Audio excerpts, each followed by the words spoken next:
MLA రాజ్యం అయిపోయింది కదా! దీని గురించి మీరేమంటారు? దాని నుంచి ఎలా డీల్ చేయాలంటారు అనేది నేను మిమ్మల్ని అడుగుదాం అనుకున్నాను. ఎమ్మెల్యేలు చెడ్డవాళ్ళు కాదు. ప్రజల్ని ఆకట్టుకునే శక్తి లేకపోతే, నాయకత్వ లక్షణం లేకపోతే ఎమ్మెల్యే కాదు. మనం చాలా చులకనగా చూస్తున్నాం.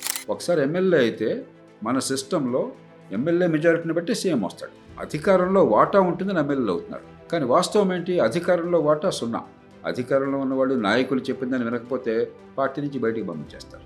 మరి ఎమ్మెల్యేకి ప్రతిఫలం ఏంటి? ఎందుకు ముఖ్యమంత్రిని సమర్థించాలా? నియోజకవర్గంలో నువ్వు రాజు ఇక. అక్కడ ఏం కావాలో చేసుకో. అధికారం ఎమ్మెల్యే దగ్గర లేదు. చట్టబద్ధంగా అధికారం ఒక్కటి కూడా లేదు. కాబట్టి చట్టానికి అతీతంగా అధికారాన్ని మనం ఇచ్చే ప్రయత్నం చేస్తున్నాం. అంత గందరగోళం చేశాం. ఇప్పుడు సమర్థత ఉన్నవాళ్ళు రాజకీయంలోకి వచ్చిన వాళ్ళ వల్ల మంచి జరగకుండా వ్యవస్థ మొత్తాన్ని గందరగోళపరిచాం. కాబట్టి లోకల్ గవర్నమెంట్స్ కనుక స్ట్రెంగ్థన్ చేసి డైరెక్ట్ ఎలక్షన్లో ముఖ్యమంత్రికి పెట్టినట్టయితే ఈ ఎమ్మెల్యే రాజ్యం స్థానంలో నిజంగా సమర్థులైనటువంటి నాయకులు వచ్చి మంచి పాలన అందించే ఏర్పాటు